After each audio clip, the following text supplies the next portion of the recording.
Hi guys, how you doing there? Marced here. Welcome back to our channel. If you are new to our channel, welcome. So in today's video, if mababasa nyo po down below, then it's gonna be about the part 6 of our Afam series or LDR story. So if first time nyo po mapanood ang video na ito at hindi nyo pa napanood yung first 5 na bahagi ng kwentong ito or ng series na ito, then I suggest panoorin niyo po muna yung first 5 na videos para po mas maintindihan niyo po yung buong kwento. Before we proceed, I just would like to ask a small favor from you. If you could smash the like button down below, that would be very awesome and I'd really appreciate that. Okay, so without further ado, let's get started.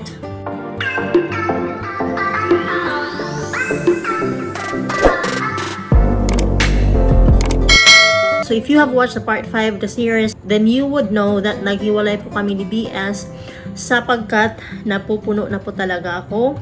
I realized na wala nang patutunguhan yung relasyon namin kasi we just keep moving forward and backward.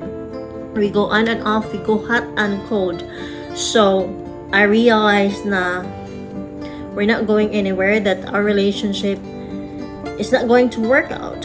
So I decided na it's best to just call it quit. Because in many aspects, we were incompatible. And of course, dahil nagkasala ako sa kanya, niloloko ko siya, nagsisinungaling ako sa kanya, then I tainted my name and that caused him to have trust issues in me. So I've decided na mas mabuti pa na tuldukan na namin yung relasyon namin at magsisimula na lang ako ng panibago. Although at first is nag-agree si BS na maghihiwalay kami, but then binawi niya kaagad yun. Sabi niya na gusto niya pa rin na magpapatuloy pa rin kami.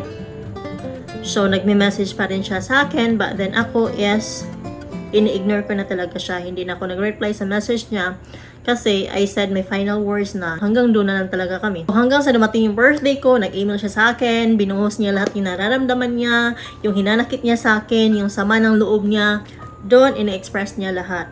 Ang sabi niya is masama yung loob niya sa akin sapagkat although nakipaghiwalay na ako sa kanya, is ang expectation niya is makikipag-usap pa rin ako sa kanya, na kung tumatawag siya, sasagutin ko pa rin yung tawag niya at makipag-usap ako sa kanya. But then, hindi ko ginawa yon and masama yung loob niya sapagkat feeling niya wala daw akong pakialam sa kanya. Kasi nung time daw na siya yung nakipag-break sa akin, is nag-alala siya sa akin. How I was doing, if I was okay, and he still find time na makausap ako kasi syempre, kinukonsider daw niya yung nararamdaman ko na nasasaktan ako. He was wondering how I was coping. But then, nung ako daw nakipag-break sa kanya, wala man lang daw akong consideration sa nararamdaman niya na parang ang dali ko lang daw mag-move on. So, nung nakipaghiwalay ako sa kanya, one of the reasons na mention ko is the religion difference. Sabi ko it's a big factor. And he was saying na it's a cheap and lame excuse daw. But really, every time he talks about religion and Catholicism and negative things about it, parang natu-turn off talaga ako sa kanya Parang feeling ko kasi madami siyang mga hinanakit sa buhay, something like that. I just didn't want to be talking something negative really. So it kind of turned me off. He's saying na what's the point and purpose daw of having that religious belief if hindi mo naman siya in-implement sa buhay mo. So parang he's referring to me na nagsisinungaling sa kanya, na nanoloko sa kanya. So yun yung sinasabi niya. Sabi niya sa akin na yung pagmamahal niya sa akin, hindi siya maglalaho overnight. Kasi hindi siya katulad ko, wherein control ko yung emotion ko na parang ang dali-dali ko lang mag-move on at maghanap ng iba. Para sa kanya, he prefers that it will go in a natural way. So nag-reply ako sa kanya dahil nagpadala siya ng pera para sa birthday ko. Sinabi ko sa kanya, salamat sa pera na pinadala mo para regalo sa birthday ko, but hindi ko yan matanggap. So therefore, please cancel it na lang. So, kinancel niya yun. Then, sabi ko sa kanya doon na in every failure and success of relationship, both parties are responsible for that. So, I don't think na I can solely be blamed if yung relasyon natin is hindi nag-work out. Of course, ayoko rin na mapunta sa wala yung relasyon natin kasi syempre nag-invest tayo ng time and effort. Ayoko rin sanang masayang yun. As a matter of fact, I even wish na nag-propose ka sa akin, nag-asawa tayo, nagkaroon tayo ng anak, nagkaroon tayo ng pamilya. But then, minsan nararamdaman ko na parang hindi yan yung gusto mo eh. Feeling ko na may ibang plano ka sa future na hindi ako kasama. Kasi sometimes, you go forward and backward eh. Anyway, it doesn't matter now. I know that in time, makamove on rin tayo. We will get over this. And I thank you for the good times and not so good times. I learned so much from you and I treasure everything. And you will always remain part of me. And if you're comfortable with it, then know that we can stay in touch and remain friends. So, nag-reply siya doon sa email ko. Sabi niya, he's surprised daw na nag-reply ako sa kanya kasi for a long time, ini-ignore ko lang siya for a long time. Hindi ko sinasagot yung tawag niya. Hindi ako nag-reply sa email niya. So, sabi niya na nag-agree siya na hindi daw kami dapat magtuturuan kung sino yung mali. And just accept that things happen. Sabi niya, pareho tayong may karapatan na magsimula at tapusin yung isang relasyon if we don't find it fulfilling anymore. And we shouldn't be made to feel guilty about it. I do not owe you anything, and you owe me nothing. We met, we loved, we parted, full stop, period. And regardless kung paano tayo maghiwalay, hindi ko pwedeng hayaan ng sarili ko na mag-concentrate sa negativities. But rather, savor the moments that we shared together. Lagi ko tatandaan na we shared ourselves. Yung isip, puso at kaluluwa natin ay once connected in a special way. If may nakita ka mang iba at nag-move on ka, then that's just part of life and love. And I have to understand that. Then lastly, sabi niya, I don't think it will be good for us to remain friends kasi natatakot siya na baka daw mapalapit naman siya ulit sa akin. Natatakot siya na mahihirapan siya mag-move on. Kasi daw, if we remain in touch with each other, instead na ililibing yung pag-ibig niya sa akin, yung nararamdaman niya sa akin, then chances are, mabubuhay ulit yun. So, it's best for us na no communication at all. So, therefore, hindi na ako nag-reply after that message. But then after 3 months, nag-email siya ulit sa akin, and that's a new year. Sabi niya, as part of his New Year's resolution daw, he would like to commend the people who touched his life in one way or another, and he wanted to start it with me. Sabi niya, after enough time of reflection, he truly understand everything. And it was just down to distance and loneliness. That's why hindi nag-work out yung relasyon namin. Sabi niya na, I think you will always be part of me. And palagi kong iisipin, and I'll be wondering kung kumusta ka na. And I'll be hoping that things will work out for you. That things will be going well for me. Sabi niya sa akin na, klarong-klaro na sa akin, ang gusto mo lang talaga is makapag-asawa na, makapag-settle down at magkaroon ng sarili mong pamilya. And if you think that things are not pointing in that direction, then nagiging impatient ka. Which is quite true.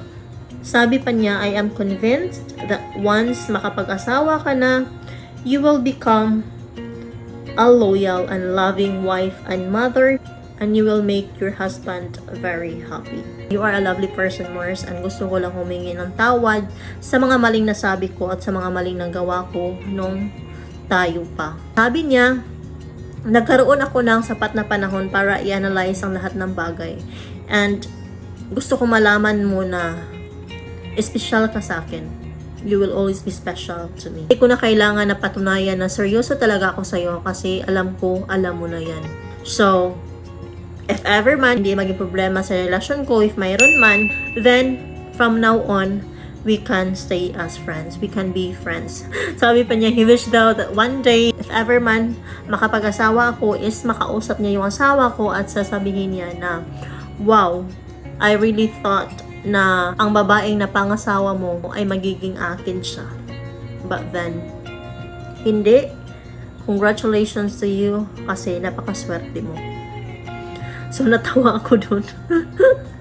Sabi niya na siguro magsiselo siya sa magiging asawa ko na magbigay sa akin ng anak kasi he had some visions daw na ako yung magiging asawa niya, and then I will be carrying his child. But then, hindi kami umabot sa point. But still, he is wishing me love, happiness, and stability that I yearn for him. He really was wishing na mahanap ko na yung taong gusto ko, yung taong makatuluyan ko. So occasionally, nagme-message siya sa akin, nangumusta siya, and yung palaging tanong niya is, kumusta ako? Engaged na ba ako? May asawa na ba ako? May pamilya na ba ako? So, yun yung palaging tinatanong niya every time na mangumusta siya sa akin. Then there were times that we were hit with a calamity, kinukumusta niya ako kasi worried siya sa akin and concerned siya sa akin.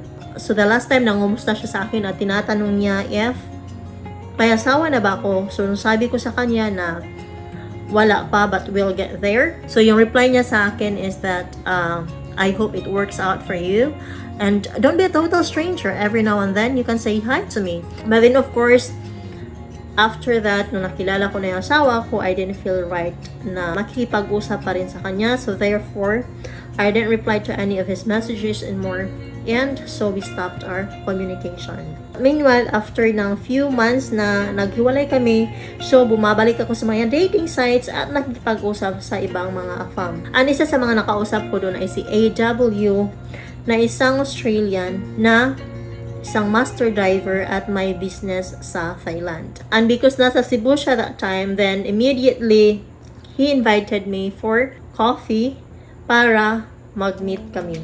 So yun, nag-meet kami, but then I wasn't aware na may kasama pala siyang kaibigan yan, isang Australian then, in which that time is my mini-meet din na isang Cebuana, isang Pilipinas. So doon para kami nagkaroon ng double date, nag-uusap kami, and we had fun talking to each other. So yung first meeting namin is nag-click kami agad kasi napaka-jolly niyang tao. Masarap siyang kausap, masaya siyang kausap kasi palabiro siya. And he's just full of positive vibes. So, yung Pinay na dinidate na kaibigan niya is naging friend ko na din siya. So, after noon is ini-invite niya ako na sasama sa kanila pupuntang Bohol para ako yung magiging guide nila kasi ako pabalik-balik na ako sa Bohol eh. So, yun, sinamahan ko sila. Nagstay kami sa Panglao, sa may Alona Beach. Then, we went to Chocolate Hills. We explored some places there. We went for zip lining, and we did some fun stuff together, some fun activities together.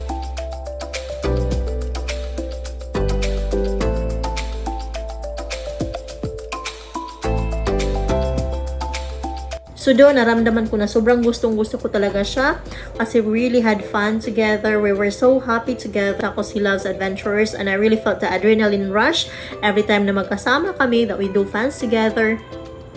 I always feel excited, happy, and there was never really a dull and boring moment. So there, I really had a good time, I had a fun time, and I realized this is the life that I want. Kasi yung feeling na yun is parang hindi ko talaga nararamdaman yun sa lahat ng mga ex ko. Parang sa kanya lang talaga. As in, the connection was really, kaiba yung level of connection namin. As in, nagkiklik talaga kami. And iba talaga siya sa lahat ng mga lalaki sa past ko. Parang sa kanya,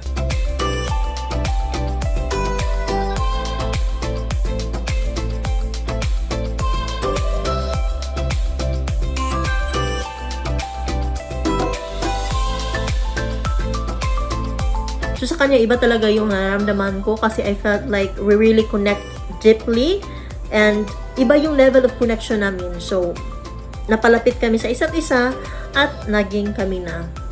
So after sa Bohol namin is bumalik na kami dito sa Cebu. So pupunta kami ng Oslo, the southern part of Cebu. So doon, we went for whale watching. We visited some churches.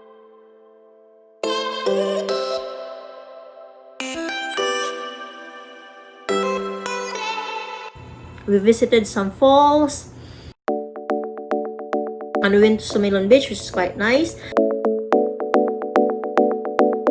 And then, tinuturuan niya din akong mag-snorkeling. So, we went snorkeling.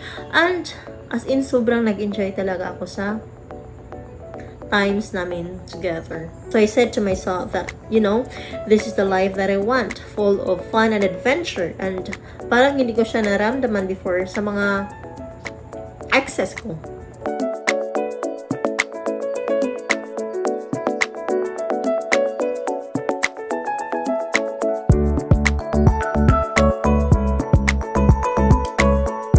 Kasi with him, I really felt like, I was alive. He's a lively and happy person. Sarap niya kasama. Then after dun is pumunta kami sa Palawan, and then it was funny pa kasi nung flight na namin is unfortunately masama yung panahon and there's zero visibility, so hindi kami makapag-land. So bumalik kami sa Cebu.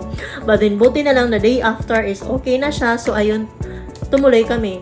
So there in Palawan, we had a good time. We explored some places. Pumunta kami ng Baker's Hill. Pumunta kami ng wildlife conservation ata yun. And then we went ziplining again. And yung last stop namin is sa Port Barton. Kasi sa Port Barton, medyo malayo-layo siya sa Puerto Princesa. Many hours of travel. Andun kasi yung friend niya sa Port Barton. So, na-meet namin yung friends niya doon. Nagstay kami doon for a few days. Yung friend naman niya doon is mayroon siyang kaibigan na may properties na gustong ibebenta. So, tinanong siya if interesado ba siya. And so, sabi niya, yes, interested siya. So, tiningnan namin yon and interesado siya na bilhin yon. So, tinanong niya ako if okay lang ba daw sa akin na sa akin ipangalan. Kasi nga, syempre, silang mga foreigner ay hindi sila pwedeng magmamay-ari ng property or land dito sa Pilipinas. So sabi ko sa kanya is pag-iisipan mo muna yan kasi napaka-bigat na desisyon yan napakalaking bagay yan and hindi pa naman natin ganong kilala yung isa't isa, di ba? So then after that, mas nauna akong bumalik sa kanya sapagkat may klase pa ako, may binary class pa ako. So nauna akong bumalik sa kanya sa Cebu. But then still, nag-uusap pa kami na tumatawag siya sa akin, nagme-message kami. And then until one night, tumawag siya sa akin, sinagot ko yung telepono, sabi ko, hello? Pero walang sumasagot sa kabilang linya. Tanging narinig ko lang ay napakalakas na music at yung mga maingay na tao in the background. So, for few minutes, pinakinggan ko yun. Wala talaga. So, sabi ko sarili ko, baka he dialed it by mistake. So, after that, hindi ko lang siya tinatanong. Binabaliwala ko yun. Kinabukasan is, bumalik na siya sa Cebu. So, nakikita kami, nagsasama kami. Tapos biglang sabi niya, may kasalanan daw siya. Sabi ko, ano naman yan? Sabi niya, may hinalikan daw siyang babae last night. Sabi ko sa kanya, really? Sabi niya, oo. Pumunta daw siya ng bar at nalasing siya. Sabi ko, okay. Tapos, anong nangyari? Sabi niya, wala naman nangyari. Sabi ko, sure ka ba? Kiss lang at walang ibang nangyari. Sabi niya, oo. So, syempre, hindi na ako nagtanong pa. Although, hindi ako naniniwala sa sinabi niya. So, ang ginawa ko is, chinek ko yung cellphone niya. Chinek ko yung messages niya. So, doon, may nakita akong conversation niya at ng isang babae. Nakalimutan ko na kung ano yung message, but then, kinuha ko yung number ng babae at ang name ng babae at sinesearch ko online sa Facebook. So then, nakita ko yung babae doon. Maganda, sexy, mahaba yung hair, and attractive talaga. But then, may mga tattoo siya. So there, based sa mga nababasa ko sa research ko, parang yung babae is nag-work as a bar girl. But then, hindi ko minamind yun. So, hinayaan ko lang yung ako sa I thought, siguro wala naman sigurong namagitan sa kanila kasi wala naman silang, hindi sila friends sa Facebook So, until sa bumalik na si AW sa Thailand. Kasi andun yung business niya, di ba? So, yung usapan namin is, pagkatapos ng klase ko is, lilipad ako doon para magkita kami ulit sa Thailand. So, then after that, continue pa rin yung communication namin. Nag-email pa rin kami, nag-chat kami, tumatawag siya. And then occasionally, chinecheck ko yung activities niya sa Facebook at nung babae. Hanggang sa, napansin ko na nagiging friends na sila nung babae. So, meaning to say, parang may continued communication pa sila. Ako naman is, feeling ko na may namamagitan na sa kanila.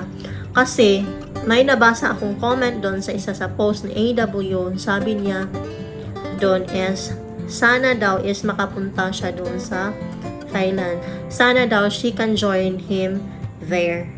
And then, sabi naman ni AW na, sige, punta ka na dito. Sabi naman ng girl na, paano yan? Wala akong passport. So then,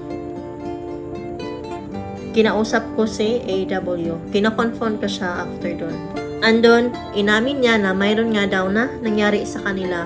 Kasi nga, nalasing daw siya. Sabi ko sa kanya, the question is not whether or not may nangyari sa inyong dalawa, but rather, bakit may contact pa kayo after na nangyari yun?